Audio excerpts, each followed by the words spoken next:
This episode may contain content of a graphic nature. Listener discretion is advised. Thanks for joining us today on another episode of Body to Burial. I'm Mariah. And I'm Nikki. We're just two regular true crime junkies who decided it was time to see crime from a new perspective. This is Body to Burial. So, who are we talking to today? We have Samantha, and she is an embalmer and a funeral director, I believe. Funeral director and embalmer. Yes. Well, you've just rounded out our entire dispositions. Right? This will be good. This will be a full circle. I'm really excited because I really have no clue what really is embalming, at all. I do, because if you listen to our podcast on death doulas with Aaron and Lauren, yes, our conversation with them totally sparked my interest. So I went and did the death doula class, and they talk through the process of embalming and the steps. And it's a lot. There's a lot. I'm not going to spoil anything because I do want Samantha to speak to it as she's somebody who does it, but it's a lot. It's not what I thought it was. I was a little shocked. I just know about it that it preserves, where you can wait a while to have a funeral, or you can have an open casket or something. I have gotten a little hint at what it is. I mean, I think you've hit, you nutshelled it well, right? It's for preserving the body. It's for restorative purposes, for open funerals. Not open funerals. That's weird. Open caskets. Kind of like wedding crashers. I guess, I understand the reasoning as to why someone uses it. I guess I didn't understand, how invasive the process was. Ugh. That's what kind of took me back. I'm excited. Let's get this rolling. All right. Hi, is this Mariah from LinkedIn? Yes, it's me. I'm so excited. Okay, let me just add Nikki really quick. Hold on. Nikki, are you there? Yeah. Hey, Samantha, it's Nikki. Hi. Nikki and I take turns kind of leading around, and it's Nikki's turn, so.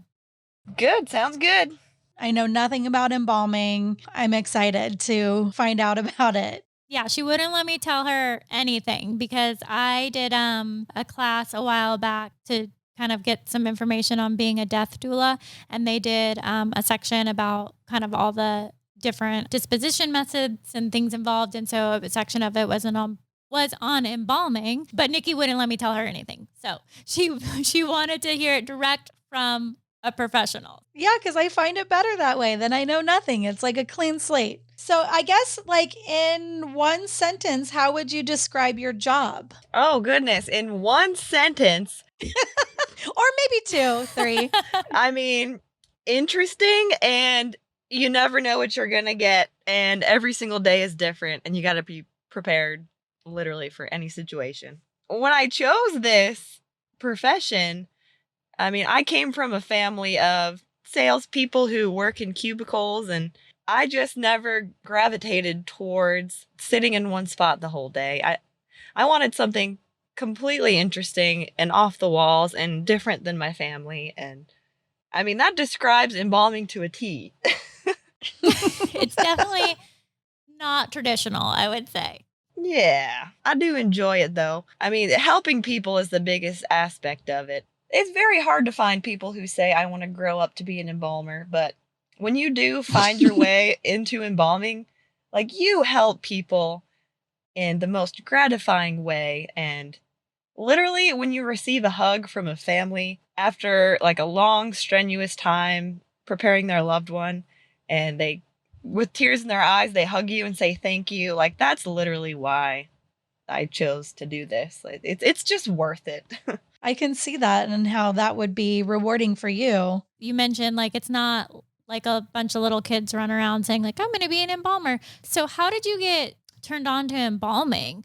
I'll tell you exactly how I stumbled across it, because usually people who end up being embalmers grow up in a funeral home and their parents, run the funeral home, and that's usually the scenario with most people who do this. But for me, Sure. I signed up for college and I was in school to be a physical therapist assistant. I got all my gen ed classes done, and then I started an internship or job shadowing for that. And I just realized it just wasn't for me. I took a second look at the program list at my college, and I literally just scanned from top to bottom every program that they had. And funeral services stood out to me. And I was like, that sounds unusual. So I decided to go to my local funeral home, introduce myself, and tell them that I was interested in attending a funeral services program at my college, but I wanted to like job shadow before I decided to jump in and pay all that money for college. I didn't know if I'd be scared if I saw a dead person. Yeah, I feel like I would feel a little nervous. Exactly. So I wanted to like validate my interest before I signed up. And at the time I was going to school in Florida, and one of the local funeral homes down there let me shadow, and everyone was so nice. And I got to see what funeral directors do. I got to see what embalmers do. And one thing that I noticed about when I spent time with the embalmers was that the people who work with deceased and don't meet with families, they are the funniest, most lighthearted people. Like, you couldn't get through it without just having a lighthearted attitude about things. I know it's kind of like an oxymoron, like, you don't think, like, lightheartedness and humor would go into preparing, someone's loved one, but that's the only way to get through it. My personality is, light-hearted, bubbly. Like, I'm just naturally positive, so I really fit in with that category of a work environment. I decided to sign up for the program. Everything just kind of, I don't want to say fell into my lap from there, but maybe I'd call it divine intervention. I don't know. It just, everything fit. Like, it just fit. And I'm very particular about my workplace and my work environment. And I just knew it was right. Yeah, it's almost like, certain people are made to do certain jobs. And so, like you were saying, like you have to have the right personality and kind of mental, I don't know, fortitude to be able to do what you do. So it's almost fate, or however you want to look at it. Yeah, definitely. What would be the typical reason that an embalming is being done? Is it religious in terms of like they're going to do an open casket? Like, what do you see like the main purpose behind it being? It's a little bit, believe it or not, it's a little bit more simple than that. Like, when a loved one passes away, like, they have all these plans of what they wanted. Maybe maybe the family wanted to cremate them, but when the time comes, it's very hard to let go of, not physically seeing them ever again. So a lot of the times families will just decide that they want to bury their loved one rather than being cremated, just because when the time comes, people just, they need to see it to validate the fact that this person has passed. So they will invest in embalming. For a sense of closure, to like visually close the door. There are instances where embalming is mandatory. Like if someone passed away, let's say in like Florida, and they want to be buried in Colorado or something, if they cross state lines, then they do need to be embalmed. Let's go through the process. Let's have you like step one. What do we do? Sure. I'll just walk you through my specific process. You can do this process in any order. First, I would do what's called setting features, and that would be closing the eyes and the mouth. When we close eyes, they're like little contact lenses with like little tiny little, I don't want to say spikes, but a little bit of a grippy contact lens, and we just pop it in the eyes, and that keeps them closed. Depending on the person's mouth and their facial structure, I would either suture their mouth with ligature closed, or I would use what's called a needle injector. It's like a wire. You inject a needle and wire into the top gum underneath the lip and the bottom gum underneath the lip. And then you close the mouth and kind of twist the wires together. So there's many ways you can close a mouth. That is a lot more than I ever thought. Even just this step one. So yeah, you'd use your judgment and figure out how you want to close the mouth. And after the mouth is closed, you're going to have to just make sure that like the line of lip closure looks good. Let's say someone passed who didn't have any teeth, or they wore dentures or something. And you close their mouth and it just, doesn't look right because they don't have their teeth, or, whatever the situation may be. There's 2 ways that you can fix that problem. And what I do is I take cotton. In the embalming field, we call it web roll. I would take some web roll and I would place it inside of the mouth wherever that the mouth needed building.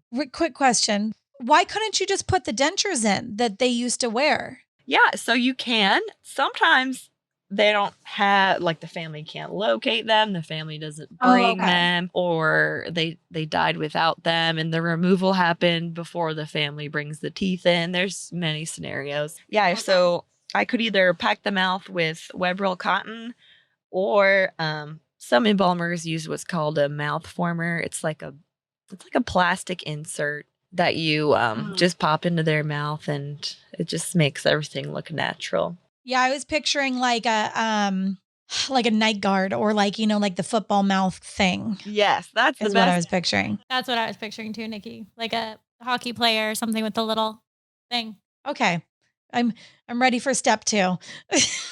After that, I would fill my embalming tank with embalming fluid.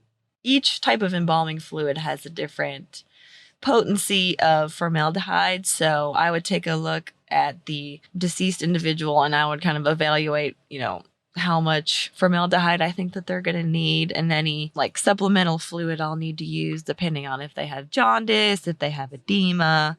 Is it true that there are different like color pigmentations, like that you can make it like more pink, or like if they're really tan, that you can kind of make their skin have that tan look to it? Because part of the embalming fluid brings like color back to them. Is that right?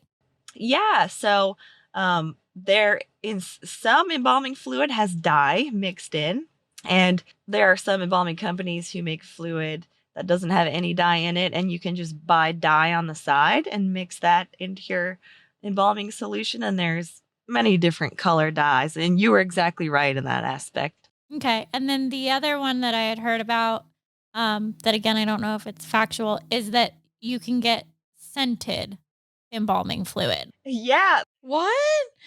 Yeah, see? So Nikki, you love your pumpkin spice. You can smell like it too. Oh, I love cinnamon. I love that smell, and strawberry, but I don't know if I want to like have people remember that. That's something that typically only the embalmer would smell. Do you have to put a dye in the embalming fluid? Typically, it's kind of like an embalmer's evaluation. Families don't. They don't really get an input into that. Yeah. Unless they're picking the scent. Well, truly, that's the good thing about this podcast is, unless they're educated, and unless they, they're told that, there's different types of dye, and there's, I'd never heard any of that before, and it was just so fascinating. Well, what if you're pissed at your loved one and you want them purple? I think you could do that. Yeah, whatever the family says, I would do my best to fulfill their wishes. Okay. Settling in. Go ahead, Samantha. Your pick, your color, your smell. And you said how many gallons do you typically use? I mix my however many bottles of embalming fluid I need. I mix that in with water until I hit about 2 gallons, depending on the size of the individual. Typically, it's like 50 pounds per body weight equals 1 gallon. So, you'd have to evaluate that on a case-by-case scenario. Step 3. Okay. Should I buckle up for step 3? I'm getting nervous. 3. Well, this is the main part. This is where the actual embalming would take place. Typically, every embalmer will start with a incision on the right clavicle. The muscle in your neck is the SCM muscle. It leads down to like your collarbone on the right side, and we would make an incision, a very small incision on that collarbone. I'm touching that part of my neck right now. Yeah, yeah. That would be where the embalmer would locate and raise the carotid artery and the jugular vein. Once we locate the carotid artery, we tie 2 pieces of ligature around it, one on the top, one on the bottom.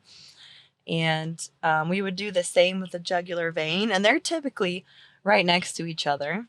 I wouldn't say typically, they're always right next to each other.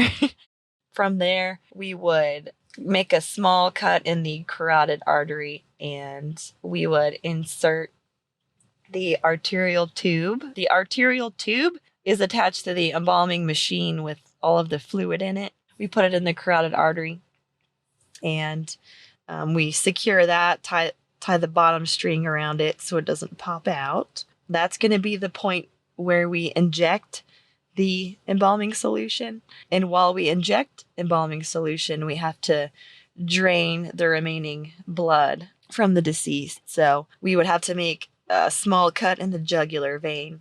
And we would put, I like to use, they're called drainage forceps. We would put some sort of embalming instrument, depending on the embalmer. You insert that into the jugular vein, open up the vein, that establishes drainage, and the blood pours out of the jugular vein, and I would turn the embalming machine on. Formaldehyde would be injected while the blood was drained, all from that one incision. And that is how arterial embalming works. Oh. Yeah. So why do you have to get rid of the blood? Yeah, so formaldehyde, when it mixes with blood, it turns like gray, like the whole body will turn gray. Okay, yeah, you don't want that. No, and it's also just more sanitary to clear out all of the blood. So is every drop of blood gone? I wouldn't say every drop. I would say the majority. From there, embalming fluid is injected for about 15 minutes or so. That process would be completed, and there are many scenarios that can play out during embalming, like if an individual had circulatory problems in their lifetime, that can showcase an embalming as to where, let's say a person had diabetes, their toes didn't get circulation when they were alive. It would be the same instance when they're deceased. There's alternate measures you can take to make sure, like if you see a body part's not embalmed, then you would have to raise an artery closest to that body part and inject that body part on its own. If you have a really good embalming, you only have to make the one incision. What's the most number of incisions you've had to make? Yeah, well, that's a good question. So the most that I've ever had to make is 6. So I was thinking like way more than that. So that's actually good.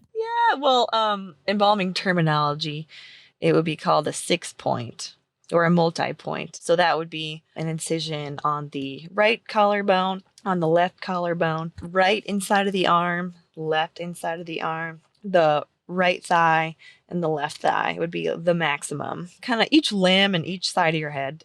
I mean, I'm picturing myself, and let me just tell you, I can't be an embalmer. I know that for a fact now. Like when you're doing these incisions and things like that, like does that ever freak you out? Well, that would, in my opinion, that's when you figure out if you're cut out for it or not. Yeah, I really would think it would. Yeah. Well, in my case, like the first time I've seen anyone do this, and like I wasn't scared or nervous, like all I could think about was science. Like that's when I knew I should go to school. Yeah, that's when I knew that I should go to school for this, because I do know that it's not typically something that people would be okay with seeing every single day. Yeah. But it took me a while to realize that my mind is just like science-based. As time goes on, like things get easier, arteries get easier to find, and the process, you learn a lot. But believe it or not, there is more steps to the embalming process. I was gonna say, Nikki, we're not done yet, so hold on, Oh my girlfriend. God, I thought step 3 was it. No, we're still on the train. So, Oh my God. Okay, I just boarded again. I'm back on. Okay. So after the arterial embalming is done, we have to do what's called cavity embalming. When we embalm the cavity, we do that on its own by itself. And the way that we do that, first, we have to aspirate. What that means is, I sure hope this isn't too much to say on a podcast, but Nikki could pass out and I still want you to keep going. Yeah, well, I love it. It's all about education here, so Nikki can suffer in silence for educational purposes. That's right. We do have to insert a trocar into the cavity. What does a trocar look like? I'm trying to picture what you're doing. Could you describe that? Yeah, so a trocar is like, picture like a pencil, but way bigger and way longer. Like a straw, kind of? Yeah, it's hollow in I'm the picturing middle. like when you get like your fat sucked out. What is that? Liposuction? I mean, Yeah. that could be very similar. I don't know too much about that, but I mean, same concept. So this trocar is inserted into each one of the organs, and we do have to drain each organ, or else, that'll sit and decomposition can happen through each organ. So after I aspirate, I would suture my incisions, and then I would insert the cavity fluid.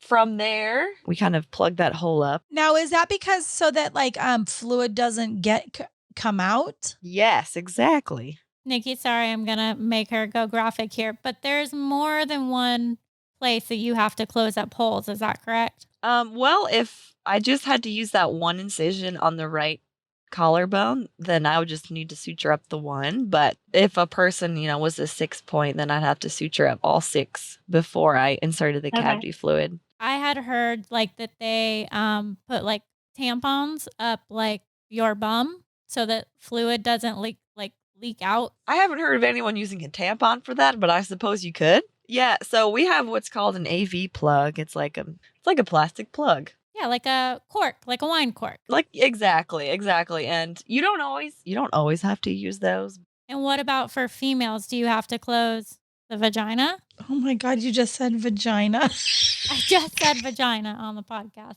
I'm just curious because if you have to close the one hole, do you have to close the other one? Yeah, well, not in my experience.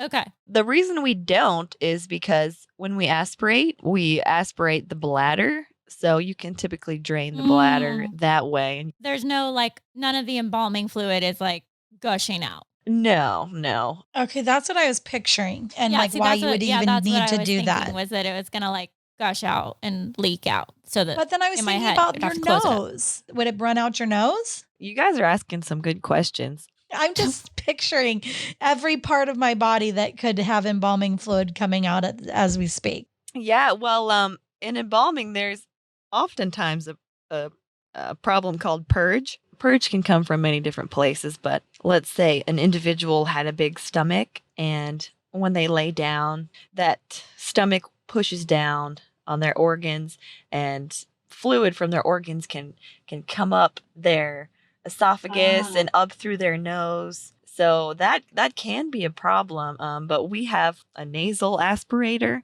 Basically the same concept as aspirating the cavity, but you just put a different attachment on it, and it can go down the nasal cavity, and you can drain that out. I just didn't know that it was this involved. I thought it was just like boop, you just put a little formaldehyde in there. Yeah. There are some cases that are easier than others, and there was one time in my life I spent 7 hours on an individual, and there's been a time where I spent a half hour total on an individual. So wow. What in the 7-hour case, what was causing you to spend so much time there? As I mentioned earlier, there's just instances where embalming is just not feasible, but me being the extreme go-getter that I am, I'll try anyways. That can be successful, and sometimes it can be unsuccessful. It's just very important for the funeral director to look over the deceased individual before they meet with a family, to give them realistic expectations as to if embalming is going to be acceptable and if they're a good candidate. Let's just say that you can't embalm them, and it's just you can't do it. What would make it not possible? It can be all different reasons. There's definitely, as I mentioned before, there's instances where embalming is required for public health reasons. If they're in a specific condition. What would that be? Like if there's severe decomposition and the family still wants to have the individual present at a funeral service, and the public will be there, then we would have to do the best we can to treat just for public safety reasons. So I have a question. but I'm going to write it down just because I want to continue walking through the process with you. So now where are we at in the process? Yeah, so from there is where I would wash everything up and make sure that the individual is as clean as possible, wash their hair, comb their hair out, depending on the state that they're in. Like if they're emaciated or they've lost way too much weight for them to be presentable for their funeral, then I would do what's called feature building. Some embalmers will do it before they embalm, some will do it after, some will do it when they dress. But feature building is a thing, and the easiest way to describe that would be like putting filler in someone's face. Like to plump it up? So would that like give them like that muscle structure in their cheeks again? Yeah, like more of like a lifelike experience. There's a fine line that you can walk with that because you don't want to go overboard with it because, once you do too much, you can't undo it. Kind of like in life. I'm picturing myself doing like makeup or something where it's like, oh, let's just take off a little bit more. So you can't do that once it's in. No, once it's in, it's in. So my motto is less is more with that. But whatever the family requests. But most of the time, it's embalmer's judgment. Families aren't too aware that feature building is part of our process. But that's the importance of this podcast, is to educate the public on what their options are when they do choose embalming. Yeah. One thing that's extremely common with embalmings is after they're embalmed, families will want to come in and dress their loved one. They'll want to do their makeup. A lot of the times they'll want to do their hair.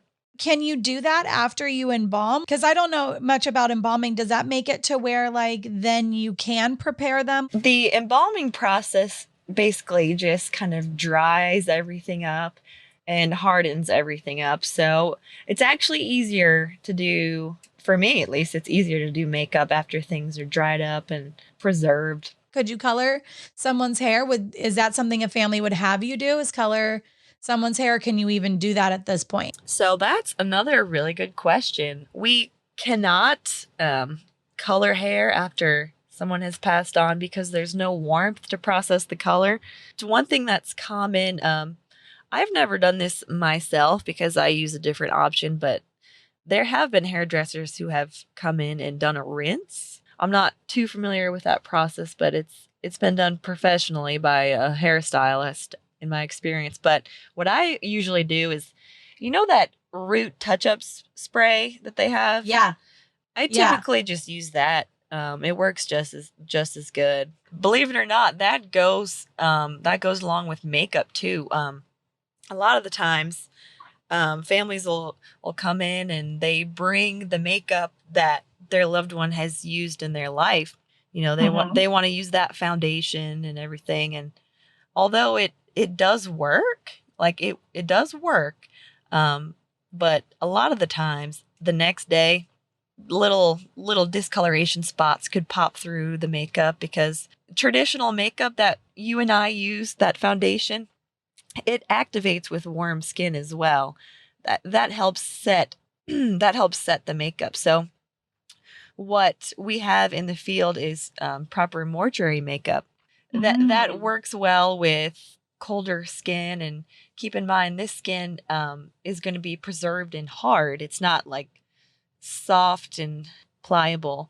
So that mortuary makeup it's highly pigmented. There's many different types. What I like to use is the opaque, like highly pigmented makeup, but I like to be tasteful with it. When you think of someone's makeup at a funeral home, you think, you picture that there's just way too much makeup and they don't. Yeah. Like that's the typical picture. Yeah. So you got to be very light-handed with it.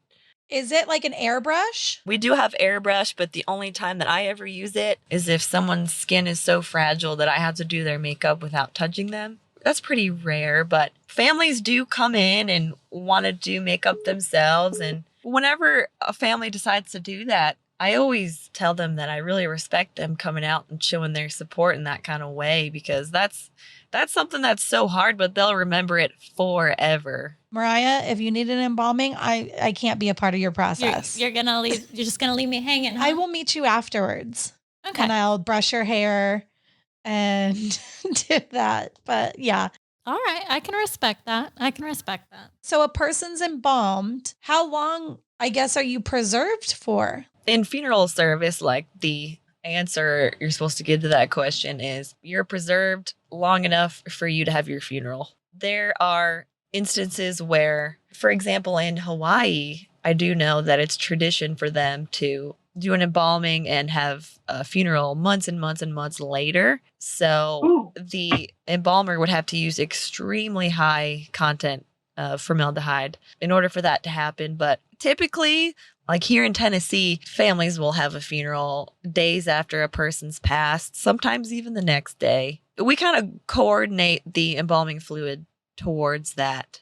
And then there are times where a embalmed person isn't aging so well and we push to have a funeral sooner. That happens rarely, but it does happen. But whatever the situation is, we calibrate the embalming process towards them lasting enough to have their funeral. I think it's important to just like clarify, like when you embalm a body, it's not like 200 years later, they could exhume you and you would look exactly like what you look like on the day of your funeral. It doesn't stop the decomposition process. It's just slowing it down. Yes, 100%.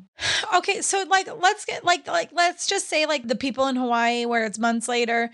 Are you still being in refrigerated, or the embalming you don't need that? I don't know if I can give a straight answer for that just because I've never stepped foot in a Hawaii funeral home, but yeah. What I would think was that they, if they had the cooler space, would be to put them back in the cooler. But I would say it depends on the funeral home and what they have available. But typically, once a person's embalmed, they don't need to be in refrigeration. Like here in Tennessee, we embalm them and then we have them just kind of like in a holding room. Okay. Yeah, because my mom, she wasn't embalmed because we cremated, and my father-in-law, he wasn't embalmed because he was cremated. And they both passed during the height of like like the coronavirus. And my mom's viewing that we had was relatively quick. She passed on a Friday and we had her viewing and cremation on a Wednesday. But my father-in-law's things were even worse by the time he had passed, and we did his viewing. He wasn't embalmed, and I thought he looked great to me. You know what I mean? Like I thought he looked really good, and so did my mom. So that's why I'm like, I was setting myself up for, weeks have gone by. I like mentally was preparing myself for him not to look like himself, but he did. He looked fantastic. That's why I don't get sometimes with the embalming. Why embalm and why not embalm? That's a really good question. And when it comes to the way that a person looks before embalming, after they pass, it really is dependent on like a lot of like intrinsic factors and also like the environment that they are in and how long it's been since they've passed, such as like if a person took a plethora of medications during their lifetime, and then when they pass, that can lead to things like edema or jaundice or just a certain content of water in their body, and that could speed up the decomposition process. So it really depends on the intrinsic factors of a person before they pass. And also if somebody passed and it was really warm out and they weren't found for a day and then they were put into refrigeration, it really just depends on factors like that. But for your case, it sounds like everything added up as to where he looked good. So yeah, sometimes they don't, I guess, is what you're saying. And maybe that's other people's experiences and why they're trying to prep me for it. Like, oh no. Yeah. So we, here in Tennessee, we have what's called an ID viewing, which is it's kind of like an informal viewing of an unembalmed person for ID purposes. This is done on a cot. The person is as they came into our care. A lot of the times things work out in their favor as to where the loved one looks really good and really peaceful. And I always tell that to families that, don't get too worked up. Things are going to be okay. They look peaceful and it'll be all right. And there are cases where they need to sign authorization stating that I tell them that their loved one doesn't look, ideal, and things didn't progress too well, and they want to see him anyways. So they do have to sign a waiver of liability and things of that nature because things didn't work out in their favor. Oh, yeah, there are times where families just insist on it, and it's just really, really not a good situation. But legally, we always have to say, yes, you can see them. but can you clean the person up a little bit before that, or you have to show them as they came in? We have minimum prep, which is closing the eyes, closing the mouth, kind of wiping everything down. And what I do is I put a blanket all the way up to their chin. So yeah, I would call it minimum prep. Technically, in ID viewing, like I'm not required to close their eyes and their mouth, but for human to human, of course, I'm always going to do that. Yes. Yeah. And the families probably appreciate that because that would be, I mean, I know for myself, if I saw that, that would be a memory that you can't get out of your head. Exactly. And one thing I'd love to share with you ladies is that I graduated college in 2020 after about 8 years of going to school. In 2020, you obviously know the pandemic hit and all the craziness, and I had my national board exams after I graduated college in 2020, and national board exams are extremely stressful.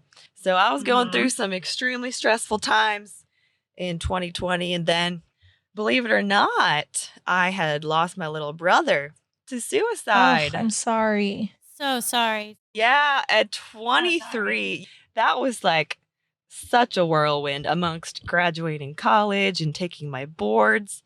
Yeah, it was insane. Definitely the worst part of my life. But one thing that came out of it, like, it all just depends how you look at it when it comes to incorporating this like into my career. So when I talk with families, when I meet with families, if I know somebody is in for an ID viewing and an individual doesn't look so good, I can relate with them, and I explain things to like a full extent to them so they're fully aware of everything that goes on before they step foot in that room with their loved one. So they're not caught off guard. I go that extra mile when I do embalmings to make sure everybody looks as good as they possibly can. And that's great. It's a hard thing when people don't have someone that they've loved, like on a level of a parent, a sibling, or even a friend that's your best friend, or whoever it is that you've been very close with when they pass. It's hard to put yourself in empathy of other people during that time unless you've had something that kind of has rocked you to your core. Everyone, talks about like, what's your why? Like, why do you do what you do? My little brother's name was Corbin, and Corbin is 100% the why of why I make everybody look as good as possible. And my employers see that I go above and beyond. My family see that I go above and beyond. And it's like, that's that gift that Corbin gave to me, is just caring to an incredible extent. I love that. Yeah. Yeah. If you have to take one good thing out of a tragedy, that's a great thing to take. Yeah, and like I kind of realize how that's played a huge part in my life, and like how my career has changed because of it. It's a huge motivator too. Like, my work never gets redundant. Like, I'm always striving to make these families as comfortable as they can in an uncomfortable time. Oh, yeah. I would assume that most funeral directors or even people that work and do what you do would have to have some sort of reason, like, that they can do this for other people. Because it would be hard. When someone huge in your life passes, you see things a little differently. Life it does change. Good and bad. The bad part is the sad part. And then the good part takes over eventually. But, That's right. And it's like, it's healing for me, like in some sort of twisted way. I was telling Mariah when we started doing this podcast, I'm like, going through what I've gone through the past year and a half, it's been kind of therapeutic to talk to other people, and they kind of have, different stories, but also the feelings are always similar. The stories are always kind of different, but everyone's love and feelings are the the similarities. That's the thing about grief is like people who haven't had grief in their life, they don't know how to talk to people about like their lost loved one. And that's the most healing thing is talking about. That's the most healing thing. Like I wish we could break that stigma of, never mentioning a person's name out of like not wanting to upset someone after they've died. Like share those stories, show those pictures. Cause I mean, that's how you keep a memory alive. Exactly. And kind of what you're doing is helping with that for families to give them that closure to then go to the next chapter of their grief. Yeah. You're helping honor their person, which is great, I think. Yeah. Well, thank you. Mariah, you have a question? I do. Sorry, I I have didn't a wanna couple hog here. it. No, you're fine. I have a couple here that I just want to go back to and ask about. You said that if the embalming is possible. So I guess I would be wondering, as a potential family member, what are the limitations for that? I would say the easiest answer for that would be if there's like extreme injury or if there is extreme decomposition. Those are the only two limitations. Okay. Have you ever had a case where you've had to turn one away? Not in my experience, but restorative art is a class that all mortuary science students take. And that teaches you a lot about, if you do have a traumatic case and they do want to be embalmed, that class teaches you a lot about how to restore facial structure and how to, sculpt a body part out of wax and that kind of thing. So it just depends on an embalmer's skill level and what the funeral home can offer. And then in terms of like feature building, how limited are you in terms of that? Again, this is just very like graphic, but like, let's just say someone was in a car accident where like the side of their face was kind of pressed in. Is that something that you would be able to kind of reconstruct? Where is the limit? Where is the limit? That's another great question. Well, there is extensive circumstances that you can fix. If the skull is still intact and things are dried up enough for you to work with, then you certainly can sculpt. As you mentioned that scenario, if an individual like had half of their face injured in a car accident, if the tissue is dry and there's enough there as to where you could use a base to sculpt on, then you certainly could just sculpt the rest of their face with photos. Can you explain to me what you mean by sculpting? Are you putting something on top of the skin or under the skin?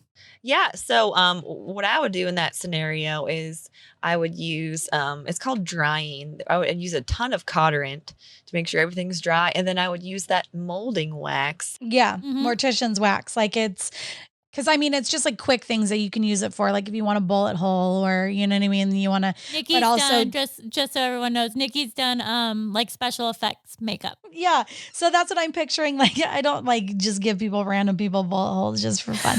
But when we use that mortician's wax, after a certain amount of time, because the skin is hot and, it starts to kind of melt and lose its shape. So I would assume that on skin that isn't warm, it stays put, right? That is such a great point that you brought up, because that sculpting wax that we use, in order for us to sculpt it, what I would do is I would heat it up with a blow dryer before I apply it. Yeah, to make it pliable. Make it pliable, so I can exactly see why that wax would fall off of a live person on a movie set if their skin was warm, because that's what makes it pliable. Yeah. Even just when it comes out of the little tin, it's hard and you got to warm it up with your hands.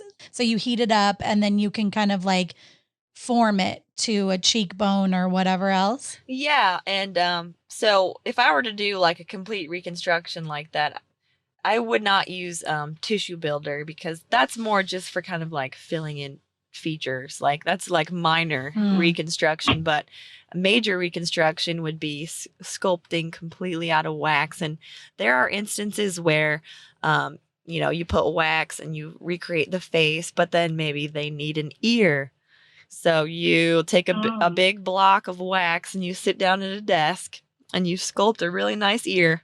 And then you take that on and you heat up the back of the ear. Okay, sorry, I have to interrupt again. No worries. Do you have a mold, or you're just legitimately an artist and can free form an ear?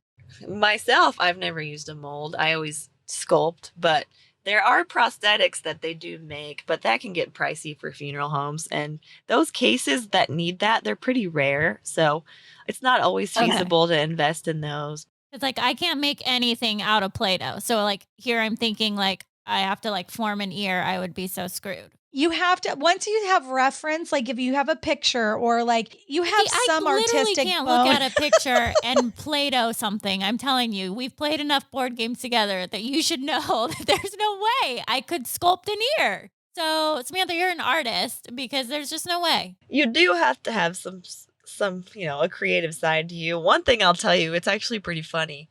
In my restorative art class back when I was in college, our final project was making a wax head. Believe it or not, I made a wax head out of my fiance. Oh my God. I love it. That's fascinating. I love that. See, I can get into this part. Nikki, we can tag team. I can embalm and you can do the restorative art because nobody wants me to mold them anything. Yeah, I'll have to send you a photo of that project I did. We would love I that. love that. Okay, so that helps me answer that question. So you're basically forming on top of the skin, like the shapes, and then you guys are going over with makeup. So really almost answering both those questions. It just it is very case by case and like what you guys are able to accomplish with wax. Definitely. Yeah, it's just a case by case judgment for sure. Yeah. Do families ever ask you to like paint fingernails or like shave their body, like their legs or like their arms, or if it's a male, like shave their face? Yeah, so I very often paint fingernails almost on every woman. And then when it comes to like shaving a man's facial hair, it's part of my, I should have mentioned before, I suppose, it's part of my embalming routine to find out from the funeral director, if they want a clean shaven face for their funeral or if they want a goatee or this, that, or the other. Because if I shave after embalming, they get way worse razor burn than any instance in life. It's because the formaldehyde reacts when you use a straight razor on skin, and the razor burn it pops up way more. So I try and clarify what kind of facial hair setup they want to have for their funeral. I have to find that beforehand. Do women have you shave their like arms or legs? Well, there has not been a time where I've shaved arms or legs on a woman. There's been times where I've had to shave women's faces before. I mean, I can see that. Yeah, I get that. Especially because after, like, if say they have darker hair, like it would probably stand out even more after they've passed, is what I would assume. And, hormones change as we get older and. Yeah. Yeah. Have you ever had families ask you to like cover up tattoos? I've never had a family ask me to cover up a tattoo before. No, I've never come across that. I mean, I guess they're more accepted nowadays, but I feel like some parents would be like, oh, I hated that they did that. So like, I don't want that in the pictures or whatever. What about like positioning like the fingers or like the hands? Are you kind of like realigning so that they look natural? Yeah. So when I set up an embalming, I put an individual's arms on these little arm stands, and I do, how like in the movies you see a person with one hand over the other, kind of like on their lower abdomen. Yeah. Mm-hmm. Yeah, I do have to set them up in that position before I embalm them because their arms will stay like that. Really? Yeah, so I do have to tilt their head a tiny bit to the right, and I do have to place one hand over the other before I embalm. Why does it harden the body? That's just the way that the formaldehyde reacts with the proteins in our body. It just tightens up the bonds when formaldehyde meets human deceased individual. It's kind of like a chemical reaction. Do you ever, like, because it's always in a liquid form, do you ever get, like, are people allergic to the formaldehyde, or do you have to suit up for that whole process? Yeah, so when it comes to, like, my own safety, there are certain times where I'll have to wear a respirator because I know I'll be using a high content of formaldehyde and I don't want to breathe all that in. But during an average embalming, I won't always wear a respirator because each embalming room has to be up to code with their ventilation systems. There's a certain flow of air which pulls the air away from the embalmer and up into a ventilation fan. So I'm not always required to protect with a mask, but oftentimes I'll turn the fan on and I'll be okay. I do use universal precautions when it comes to like personal protective equipment, the gown and the gloves and the normal protocol that one would use. But when it comes to the deceased person reacting like allergically with the formaldehyde, that has never happened.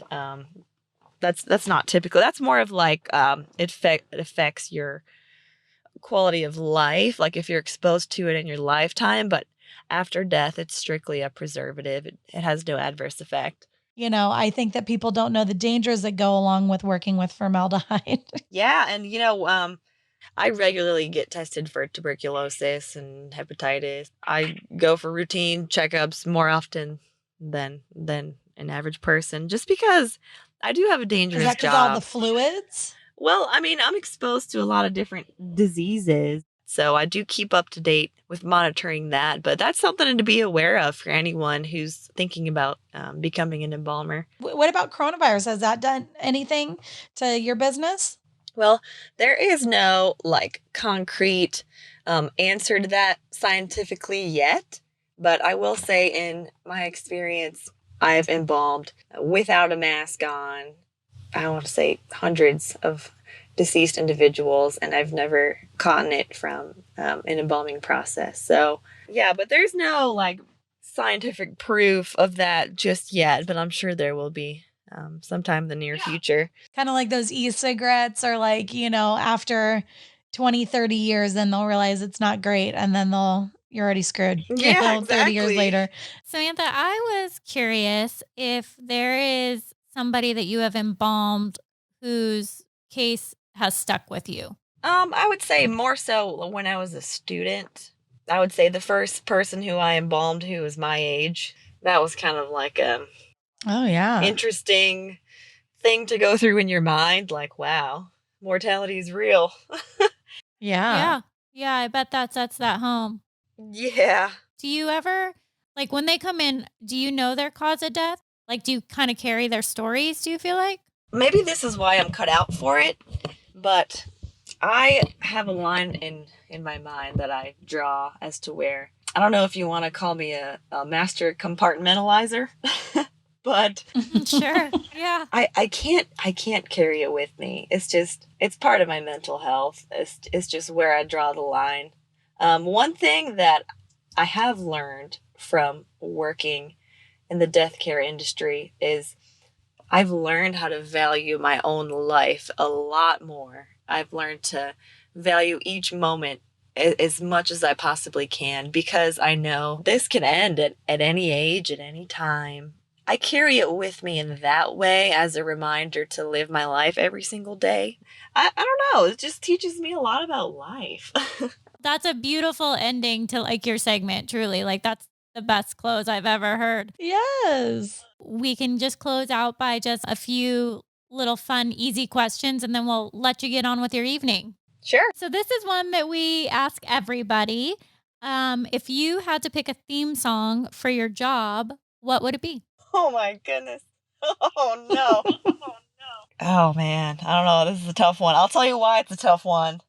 It's because 24/7, the whole entire day, I'm blasting music and it follows me everywhere that I go. And I have Pearl Jam on most of the time. Love it. I don't think I can narrow it down to one song, but I'm the music girl at work. So you can hear me coming. Okay. What is something that you hoard? Oh, something that I hoard embalming fluid bottles, and I like to use them as flower vases. I love the recycle reuse. That's great. Okay. Those will be antique one day. Probably, right? Does it keep your flowers fresher? Oh man, they're rinsed out. What would your last meal be? My last meal would be mac and cheese. Kraft mac and cheese, or what are we talking? Is it like mom's mac and cheese? Oh, it's homemade mac and cheese. It's homemade, and maybe there's a little bit of breadcrumbs in there, maybe some bacon. Ooh, that'd be the greatest. Are you having a drink? What are you drinking? What about dessert? I want to say probably a strawberry margarita and some chocolate cake for dessert. I love it. What are some of your hobbies? Well, my number one hobby is working out. Just when I thought we could be friends, Samantha, you have to say working out. I wish that was one of my hobbies, but Oh it's my just not. goodness. Well, believe it or not, the gym is like my outlet for all the craziness at work. Well, that makes sense. I feel like that goes hand in hand with mental health. So I'll let it slide. What profession would you tell dinner guests you do if you don't want to spend the night talking about your job? I say I work at a funeral home. But that doesn't get people excited too? That seems to be the furthest I can get away from telling them what I do specifically. They're like, so what do you do? I say I work at a funeral home. And they say, oh, what do you do there? And I'm like, oh man. They're going to pin me down. Do you find that when people find out what you do, that people just want to ask you a million questions? Yeah, well, it goes one of two ways. Number one, they'll just be like, start looking at me real crazy and I get a little weirded out. Or they're like you guys and they're real interested and yeah. But most of the time they run away. That's funny. Do you have any talents that you consider useless? Useless talents. I don't know if you've ever heard of like hemp jewelry. Oh, yeah. Yeah, I can make a crazy amount of hemp jewelry. And to be honest, that's how I learned like how to do crazy sutures. See, you've been training for this your whole life. Yeah, and like when I was a kid, I would spend so much time on YouTube learning about makeup, and I'd go through all these weird phases of like doing the eyebrows too dark and like experimenting with some crazy makeup. And now that I'm a mortician, I realize why. Well, Samantha, this was so much fun, and I really enjoyed talking to you. Yes, thank you. Yeah, you guys too. Thank you so much for having me. It's been interesting for sure. And I didn't get too squeamish, so we're all good. Well, that's an accomplishment. Awesome. Thanks so much. We'll talk soon. Bye. Loved her. She literally has like 3 different jobs. And I'm proud of you. Like, I really thought that you were going to have a problem getting through, but you really did well. I thought it was going to be a little more graphic. It doesn't creep you out, though. Like, I mean, come on. Like, the sewing of your mouth shut. Yeah, I don't like that. Like, all I could picture was, who's the guy in Hocus Pocus? I know you know this. What's his name? Hocus? Billy.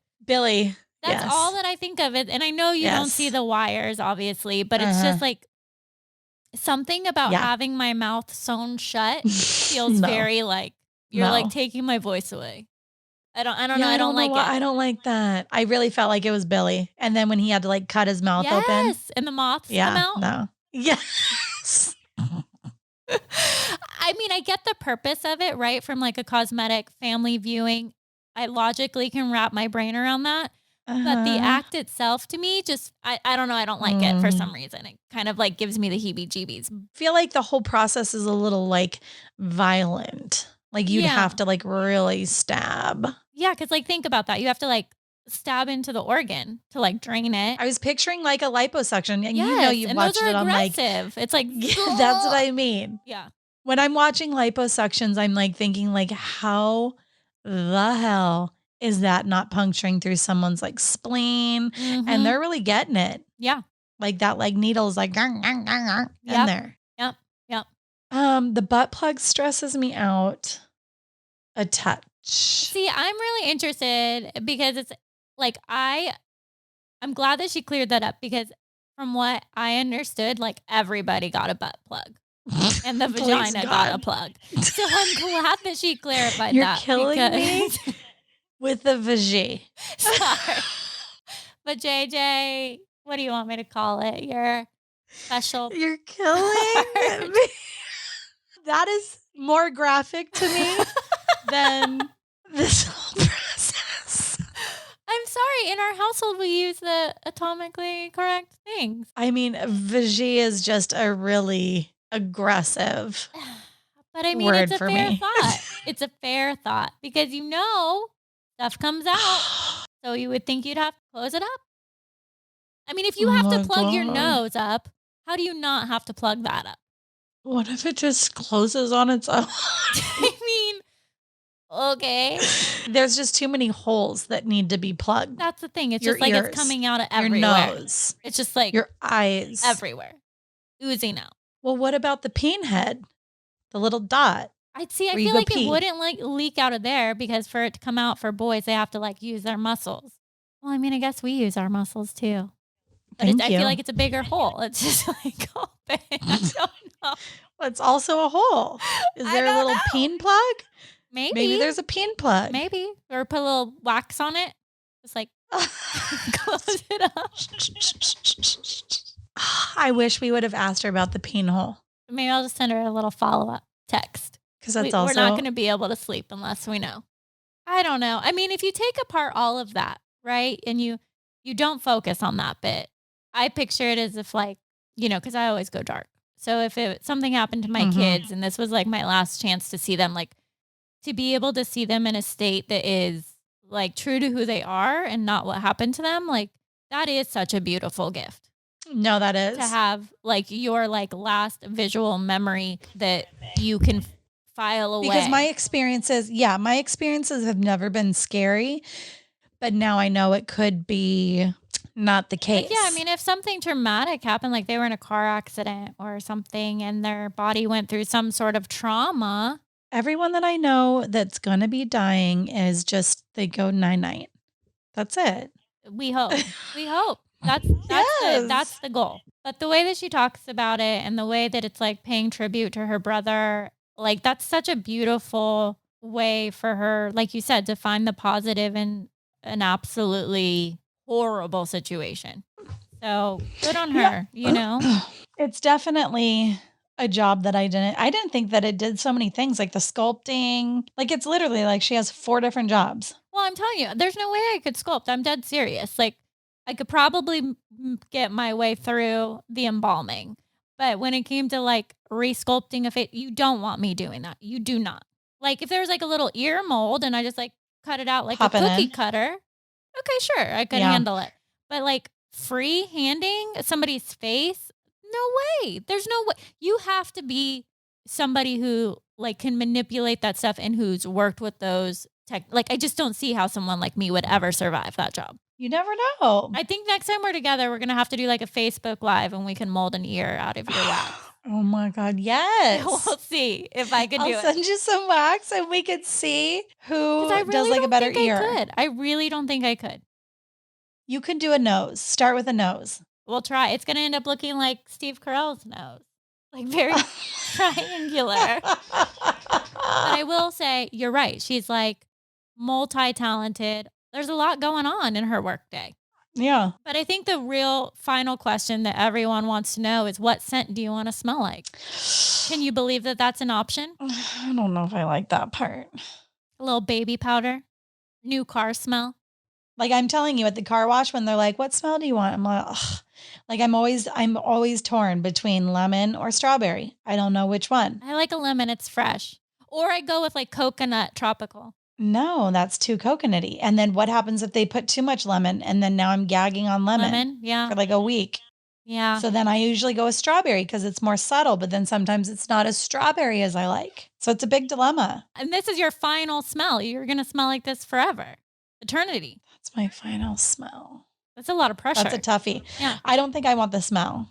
Yeah, I was shocked that that's an option. Yeah, no. But again, if you listen to how she explained it, if you have a body that's gone through severe decomp, logically makes sense for a need for a body freshener. Well, see, that's when and then that's maybe when I would bring in the smell. Right? So like it seems extreme when it's out of context, but if you put it into context, it's like, you just put it into context.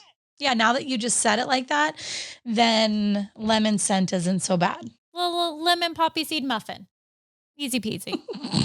I'll let Ryan know. But I don't know if I don't think I want to be embalmed. If we're talking, I have to make the decision. I don't think I want to. I don't either.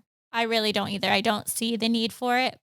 But again, I feel like it depends on the circumstance, right? Because if I die in my sleep and my kids want to see my body and it's calm and it's peaceful and it's we get to say goodbye to mom, I'm all for it. Yeah. If something traumatic happens to me and they still want that sense of closure, then yeah, I don't want them to see my banged up body. I want them to see something that is going to bring them a little bit of peace. So again, I'm going to have to tell Will it's discretionary, but I don't want it. Yeah, I guess it would have to be situational. Yes, because it's just like, Yeah. Because think about it. If you were in a bad car accident. I just picture it like I'm going to be like Snow White, like night-night.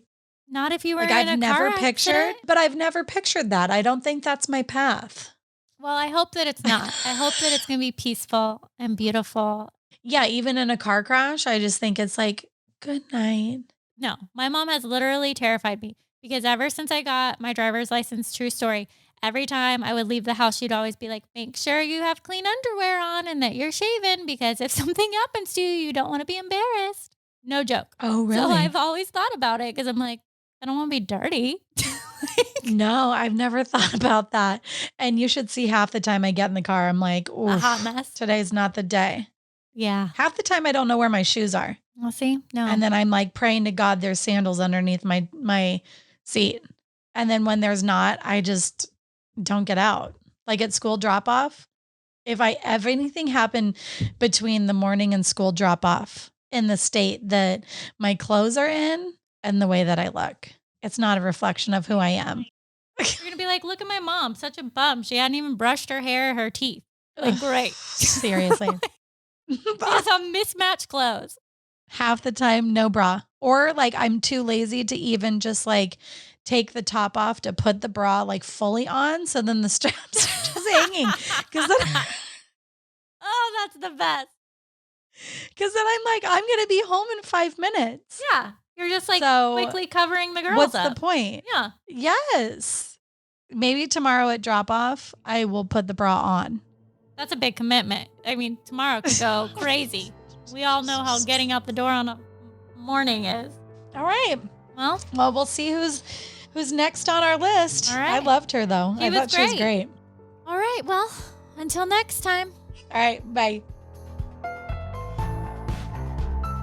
Thank you so much for listening and supporting us. We do encourage you to follow us at Instagram at Body to Burial. Hit us up on Twitter at Body to Burial. And you guessed it, you can send us an email to hello@bodytoburial.com. If you have any guest suggestions, just let us know. Please hit the subscribe button or follow button on whatever app you are listening to. Thanks so much, guys. See you next time.